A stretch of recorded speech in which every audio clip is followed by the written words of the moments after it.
सखंड उपसारणी।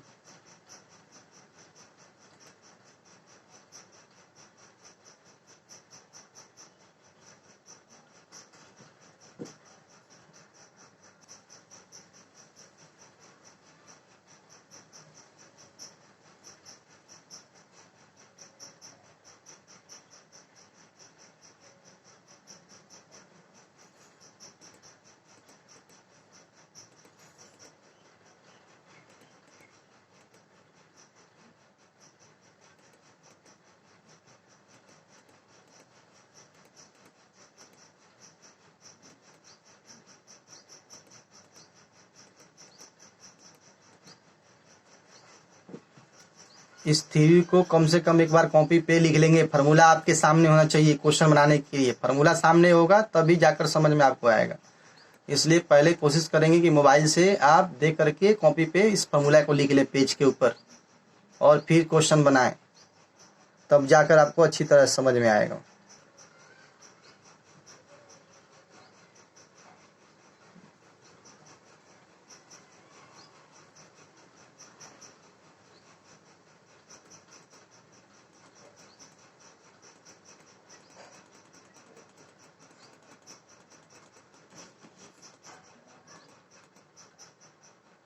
चलिए अब देखते हैं क्वेश्चन नंबर 1।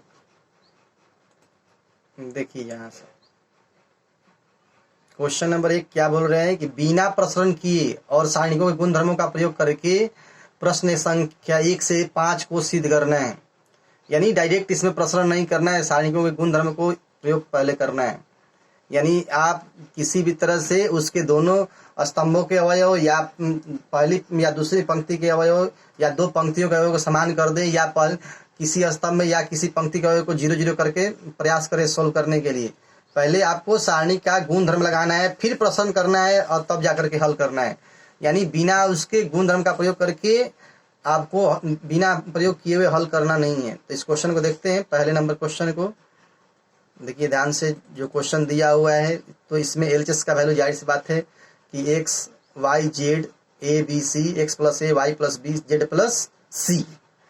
तो यहाँ पर इस क्वेश्चन को सॉल्व करने के लिए देखिए हमने क्या करा।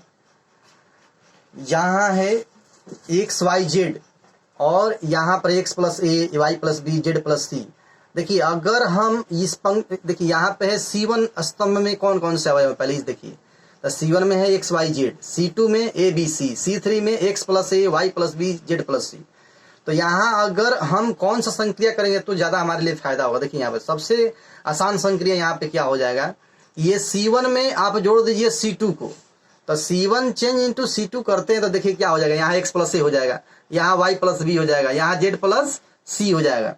तो ऐसा होने से क्या फायदा होगा, क्या हमारा कि C1 और C3 दोनों के प्रत्येक एलिमेंट समान हो जाएगा। यहाँ एक्स प्लस है तो यहाँ भी एक्स प्लस है, यहाँ वाई प्लस बी तो यहाँ भी वाई प्लस बी, यहाँ जेड प्लस सी तो यहाँ भी जेड प्लस सी हो जाएगा। तो इससे फायदा क्या होगा कि हमको जो रूल पहले हम पढ़े थे पीछे रूल, वो रूल काम कर जाएगा। किसी भी स्तंभ के पढ़े थे कि दो स्तंभ यदि डिटर्मिनेंट में समान हैं, दो स्तंभों के अवयव समान हैं तो उसका मान 0 हो जाता है। हम ये प्रॉपर्टी पीछे पढ़ चुके हैं। तो हम यहाँ पर देखिए लगाते हैं संक्रिया C1 change into C1 plus C2 संक्रिया से। तो C1 को बदल रहे हैं और C1 को बदल रहे हैं किस तरह से, C1 प्लस C2 कर रहे हैं। तो X plus A Y plus B Z plus C C1 में हो गया, और C3 में पहले से तो ऑलरेडी ऐसा एलिमेंट है ही, X plus A Y plus B Z plus C. तो C1 और C3 के प्रत्येक एलिमेंट देखिए बराबर हो गए। तो इस तरह से इसका जो वैल्यू होगा आपके पास क्या आ जाएगा, 0। बहुत इजी था।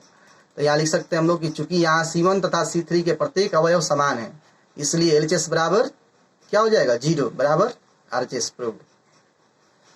अगला क्वेश्चन आप देखिए। अगला क्वेश्चन में आपको देखिए LHS बराबर दिया गया है आपको A minus B, B minus C, C minus A. पहली पंक्ति का अवयव है, दूसरी पंक्ति के अवयव बी माइनस सी है, दूसरी पंक्ति के अवयव B minus C, C minus ए माइनस बी, तीसरी पंक्ति के अवयव सी माइनस ए माइनस बी माइनस सी। ठीक है, तो इस तरह से यहाँ देखिए ध्यान दीजिए। तो एक प्रॉपर्टी हम और भी पढ़े कि किसी भी सारणी के किसी भी स्तंभ या किसी भी पंक्ति के प्रत्येक अवयव शून्य हो तो उस सारणी का मान शून्य हो जाता है। तो यहाँ आप गौर करेंगे, हम क्या करते हैं, यहाँ दिमाग लगाते हैं कि यदि देखिए a माइनस बी जोड़ b माइनस सी जोड़ c माइनस ए करते हैं तो देखिए क्या फायदा होगा, minus B plus B cut जाएगा, minus C plus C cut जाएगा, ए या माइनस ए कट जाएगा तो जीरो हो जाएगा। यानी जाहिर सी बात है कि हम C1 को यदि बदल देते हैं C1 plus C2 plus C3, C1 को चेंज करते हैं किसमें, C1 change into C1 plus C2 plus C3 संक्रिया से। इस तरह की यदि संक्रिया हम यहाँ करते हैं तो देखिए क्या फायदा होगा कि यहाँ पे टोटल एलिमेंट जीरो हो जाएंगे। देखिए C1 change into C2 plus C3 संख्या से करते हैं, ये C1 ये C2 ये C3। आप समझेंगे ध्यान से, पहले C1 C2 किसको कह रहे हैं, C1 माने पहले स्तंभ के अवयव, C2 माने दूसरे स्तंभ के अवयव, C3 मतलब तीसरे स्तंभ के अवयव। तो C1 को चेंज कर रहे हैं हम यहाँ पे C1 plus C2 plus C3 संक्रिया से। तो C1 चेंज करें तो इसलिए मान केवल यहाँ C1 का बदलेगा, C2 C3 will be same, जो जैसे था पहले रिमेन्स अपने पहले की तरह ही रहेगा। यानी C2 C3 का मान जैसे है वैसे ही रह जाएगा, केवल C1 का वैल्यू बदलेगा। C1 किस तरह से बदलेगा, तो इसमें आके C2 जुड़ जाएगा, इसमें आके C3 जुड़ जाएगा। तो देखते हैं इसको, देखिए यहाँ पे क्या हुआ, ये C1 वाले एलिमेंट बदल गए, C1 चेंज हो गए, ये देखिए C2 B माइनस सी था, C माइनस ए माइनस बी था, वो जब वही रह गया, C3 C माइनस ए माइनस बी B माइनस सी था वही रह गया, केवल C1 बदला। तो C1 बदला तो देखिए C1 में क्या हो गए, सब के सब एलिमेंट क्या हो गए, जीरो हो गए। तो तीनों के तीनों एलिमेंट जीरो हो गए। तो हम पढ़े कि किसी सारणी के किसी भी स्तंभ का यदि प्रत्येक अवयव शून्य हो तो उसका मान भी क्या होता है, पूरे सारणी का मान क्या होता है, शून्य होता है। तो ये देखिए इसलिए यहाँ लिखा हुआ है, यहाँ चूंकि यहाँ C1 स्तंभ के प्रत्येक अवयव शून्य हैं इसलिए LHS बराबर जीरो बराबर क्या हो जाएगा, RHS। तो ये भी क्वेश्चन आपका सोल्व हो गया। अगला है आपको क्वेश्चन नंबर 3। क्वेश्चन नंबर 3 में देख लीजिए, आपको LHS का मान दिया हुआ है 2 7 65 3 8 75 5 9 86 और इसमें गौर करेंगे इसका मान जो है ना जीरो सिद्ध करना है। तो इसमें देखिए कौन सा लॉजिक लगाया गया, थोड़ा लॉजिक पे ध्यान देंगे। लॉजिक जो है थोड़ा अपने सोचने का चीज़ है, तो आप पहली बार आपको थोड़ा सा तकलीफ हो सकता है, आप इस तरह से नहीं सोच पाएँ, लेकिन क्वेश्चन को बनाते बनाते आपको लॉजिक ज़बरदस्त सोचने आ जाएगा। तो थोड़ा सा ध्यान देंगे, मेरी बातों पे समझेंगे, पहली बार बनाएंगे थोड़ा, पहली बार थोड़ा टेढ़ा लगेगा, लेकिन आपको चैप्टर इसके बाद जितने भी चैप्टर के वो सब ईजी हैं। थोड़ा सा इसमें लॉजिक लगता है, थोड़ा सा इसमें थोड़ा दिक्कत हो कहीं कहीं आपको, तो थोड़ा ध्यान देंगे। आपको पहली बार जैसे बता रहे हैं वैसे बना के देखेंगे, फिर अपने से भी आप बना सकते हैं, अपने से भी लॉजिक लगा सकते हैं, ठीक है। कोई जरूरी नहीं कि आपका लॉजिक हमारा लॉजिक सेम हो, लेकिन आपको जो गुण धर्म पीछे बताया गया है उसी का यूज करके क्वेश्चन बनाना है।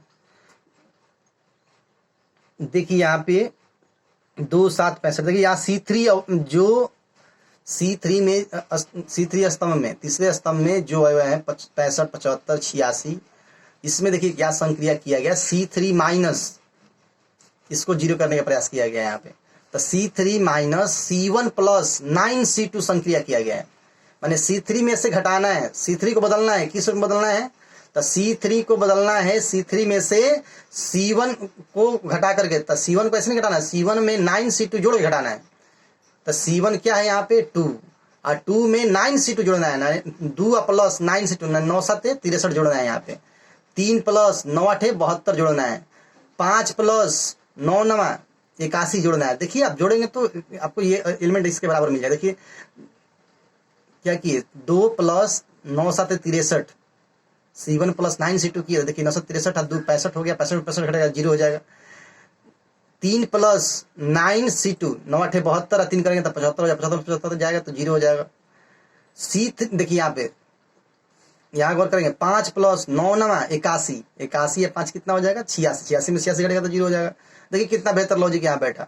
इससे फायदा क्या होगी, इसके तीनों के तीनों एलिमेंट C3 के क्या हो जाएंगे, जीरो हो जाएंगे, और C3 के तीनों एलिमेंट जीरो हो जाएंगे, तो जाहिर सी बात है इसका मान क्या हो जाएगा, जीरो। एकदम बेस्ट लॉजिक ये देखिए यहाँ पे, और इस लॉजिक का यूज करते हुए इसको सॉल्व कर लिया जाए तो आपको देखिए यहाँ पे आ जाएगा वैल्यू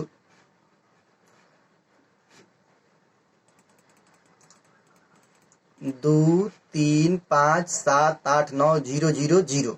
तो इस तरह से यहाँ तीसरी पंक्ति के तीसरे स्तंभ के प्रत्येक अवयव शून्य हो गए, इसलिए इसका जो मान होगा क्या होगा, जीरो। और ये RHS के बराबर हो जाएगा। तो इस तरह से क्वेश्चन नंबर आपका 3 भी खत्म। तो क्वेश्चन नंबर 3, क्वेश्चन नंबर आप 4 देखेंगे। क्वेश्चन नंबर 4 देखिए, क्वेश्चन नंबर 4 का LHS, 4 के LHS में क्या दिया हुआ है।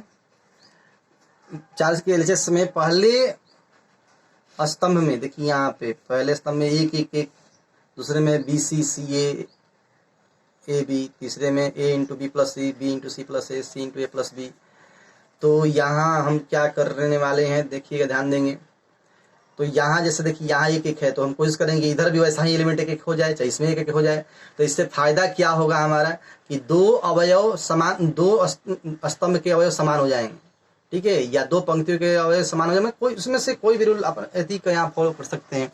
तो हम लॉजिक लगाते हैं कि 2 स्तंभों के अवयव समान हो जाए यहाँ पे। तो इसके लिए हमने क्या करा यहाँ पे कि C3 को बदल दिया, C3 को बदल दिया किस संक्रिया से, तो C3 प्लस C2 कर दिया। क्यों ऐसा, क्योंकि देखिए यहाँ AB प्लस AC होगा तो BC यहाँ साथ आ गया, तो AB BC AC आ जाएगा। इसमें देखिए BC AB, तो यहाँ CA आ जाएगा साथ में।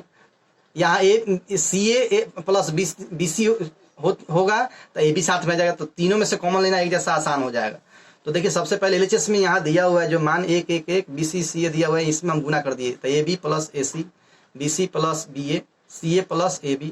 अब देखिए C3 change into C3 plus C2 संख्या ऐसा किए, तो C3 को C3 यहाँ बदल रहा है। चूंकि देखिए ध्यान देंगे, C3 लिखा हुआ है तो C3 बदलेगा, बाकी जो होगा वो सब सेम रहेगा, पिछले की तरह ही रहेगा, वो चेंज नहीं होगा उसका वैल्यू। तो देखिए C1 1 1 1 रहेगा, C2 BC CA AB, तो BC CA AB रहेगा। C3 बदल रहा है यहाँ पे, C3 किस तरह से बदल रहा है, तो C3 बदलने का तरीका क्या हुआ यहाँ पे कि C3 प्लस C2, तो C3 जो हमारा पहले से था AB प्लस AC था, तो AB plus AC plus BC, यहाँ था BC प्लस BA, अब बाद में जोड़ दिए क्या CA, CA प्लस CB है, अब बाद में जोड़ दिए क्या AB।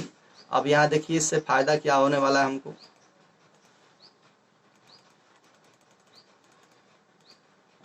अब इसमें हम इसको क्या कर दिए, सीधा कर दिए AB BC प्लस CA, यहाँ भी सीधा कर दिए इसको AB BC plus CA, AB BC plus CA। अब गौर करेंगे आप, देखिए तीनों में एक जैसा कॉमन आ गया, AB plus BC plus CA, AB plus BC plus CA, AB plus BC plus CA।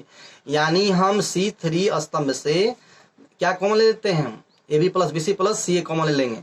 तो कॉमन लेंगे तो देखिए आपको फायदा क्या हो जाएगा, देखिए फायदा ये हो गया आपको कि C1 का प्रत्येक एलिमेंट 1 1 1 हो गया, C3 का प्रत्येक एलिमेंट 1 1 हो गया, यानी C1 और C3 स्तंभ के प्रत्येक अवयव एक समान हो गए। तो जाहिर सी बात है कि इस डिटर्मिनेंट का वैल्यू क्या हो जाएगा, 0। यानी AB plus BC plus CA में गुना कर देंगे 0 से, तो इसका भी मान क्या हो जाएगा, पूरे डिटर्मिनेंट का वैल्यू जो होगा ना 0 हो जाएगा, पूरे का मान 0 हो गया। देखिए यहाँ पे अवयव समान है, तो समान है तो जाहिर सी बात है कि LHS का मान जो होगा क्या हो जाएगा, 0, चूंकि इसमें 0 से गुना करेंगे, इसका मान 0 हो जाएगा। तो समान है तो समान है पे बिंदु होगा। तो इस तरह से आपको क्वेश्चन नंबर 4 तक आप बना सकते हैं। तो LHS का वैल्यू यहाँ 0 हो जाएगा, क्योंकि AB plus BC plus CA में गुना कर देंगे हम 0 से, इसका वैल्यू 0 होगा ना, तो 0 से गुना कर देंगे तो LHS का मान 0 होता है, ये RHS के बराबर हो जाएगा। तो इस तरह से हमने देखा है अभी एक्सरसाइज 4.2 का क्वेश्चन नंबर 1 से लेके 4 तक। तो सभी स्टूडेंट्स से अनुरोध है कि आप लॉकडाउन में पूरे ईमानदारी से घर पे पढ़ाई करें और हमारे वीडियो को अधिक से अधिक देखें। एक बार में नहीं समझ में आता तो उसको 2 बार में देखें, 3 बार में देखें। हो सकता है ये चैप्टर थोड़ा सा टफ लगे, थोड़ा टेढ़ा लगे, चूंकि लॉजिक इसका थोड़ा टेढ़ा है, लेकिन इसके बाद आने वाले चैप्टर जो है वो बहुत ईजी हैं। डिटरमिनेंट में थोड़ा सा लॉजिक इस चैप्टर में थोड़ा टफ लगता है, लेकिन उतना भी टफ नहीं है। अगर आप 1 बार 2 बार देखते हैं वीडियो को, 3 बार देखते हैं, तो आपको खुद ब खुद बनाने आ जाएगा। और इसको बनाने से पहले आप जो फॉर्मूला शुरू में बताया ना, गुण प्रॉपर्टीज बताए, जो गुणधर्म बताए सारणी के, उसको आप एक पेज पे लिख लेंगे, क्योंकि उस सब पे आधार बना के रेफरेंस बना के हम सब क्वेश्चन को हम सॉल्व किए हुए हैं। तो थोड़ा सा ध्यान रखेंगे और ईमानदारी से लॉकडाउन का पालन करें, घर पे रहें, घर से बाहर बिल्कुल ना निकलें, ज़रूरत हो तभी निकलें, फालतू लोगों से ना मिलें, और सरकार के सभी दिशा निर्देशों का एकदम सही ढंग से पालन करें। कोशिश करें अधिक से अधिक बचने के लिए, क्योंकि ये महामारी जो है ना दिन प्रतिदिन बहुत बड़ा रौद्र रूप लेते जा रही है। तो प्रधानमंत्री का भी कहना है, जान है तो जहान है। तो थोड़ा सा ध्यान रखें, देश की सरकार की बात को भी माने, दिशा निर्देश को भी माने, और घर पे अच्छा मौका है अभी पढ़ने के लिए, क्योंकि अभी देखिए कोचिंग इंस्टीट्यूट को खोलने में कब समय कितना समय लगेगा ये कुछ नहीं कहा जा सकता। कब तक खुलेगा, तो थोड़ा सा आप ध्यान देंगे, तो थोड़ा सा आप गौर करेंगे। ठीक है, राधे राधे।